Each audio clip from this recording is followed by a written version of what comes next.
बदलाव प्रकृति का नियम है और ये पल पल होता रहता है। बदलाव प्रकृति में भी होता है, देश में भी होता है और समाज में भी होता है। और जितना जल्दी इस बदलाव को हम समझ जाएं, तभी हम अपनी सुरक्षा सही तरीके से कर सकते हैं।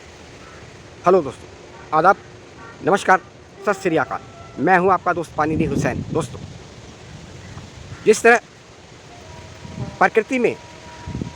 जाड़े के बाद गर्मी, बरसात, पतझड़ और वसंत ऋतु आती है, ठीक उसी तरह समाज में भी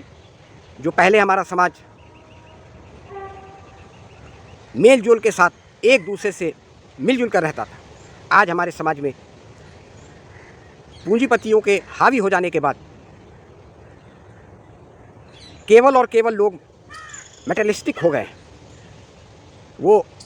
पैसे के पीछे और झूठी शान और शौकत के पीछे भाग रहे हैं, जिसकी वजह से आम लोगों के साथ लोगों का संपर्क टूट गया है। और चूंकि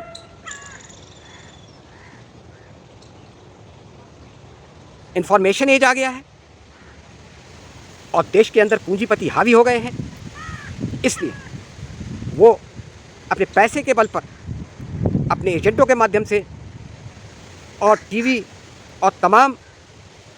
सूचना क्रांति का फ़ायदा उठाकर हम लोगों को आसानी से बहका दे रहे हैं, क्योंकि हम लोग एक दूसरे के संपर्क में नहीं हैं और हम लोग अपनी बुनियादी समस्याओं के लिए ही इतने उलझे हुए हैं कि सामाजिक सरोकार और सामाजिक मेल जोल का समय नहीं रह गया। आज ये समझने की बात है। दोस्तों, हमें समय के हिसाब से बदलाव लाना ज़रूरी है, क्योंकि कुछ समय पहले, एक कोरोना पीरियड से पहले, पूरी दुनिया एक अलग फेज़ में थी, लेकिन कोरोना की महामारी के बाद तमाम तरह के बदलाव आए और उसके अनुरूप अपने को हम लोगों ने ढालकर अपनी गाड़ी को फिर से पटरी पर लाया। आज हमें समझना होगा कि चूंकि हमारे देश के अंदर पूंजीपति हावी हो गए हैं और वो हमारा शोषण कर रहे हैं, और हमारा शोषण करने के लिए वो अपने तमाम एजेंटों के माध्यम से और अपने कर्मचारी टीवी पर बैठे एंकर के माध्यम से हम लोगों के बीच नफरत पैदा कर रहे हैं। और हमारा समाज चूँकि अपने में ही उलझ गया है, वो अपनी बुनियादी समस्याओं में इतना उलझा हुआ है कि पूंजीपतियों की और भ्रष्ट पॉलिटिशियनों की साजिश को नहीं समझ पा रहा है, जिसकी वजह से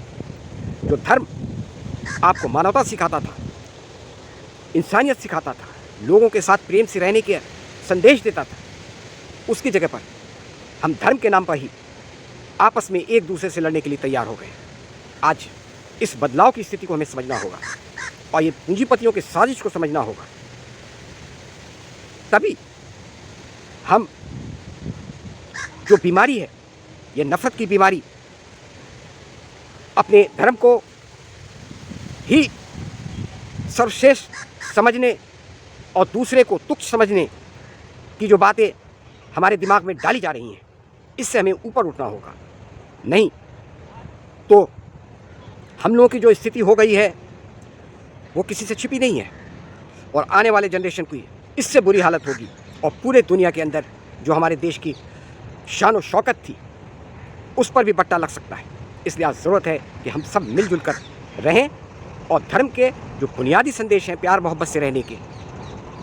उसको आत्मसात करें और एक दूसरे का सहयोग करें और एक दूसरे की इज्जत करना सीखें। तभी हम अपने देश को एक सुंदर देश और अपने समाज को सुंदर समाज बना पाएंगे और अपने भविष्य को और आने वाले जनरेशन को सुरक्षित कर पाएंगे। जय हिंद।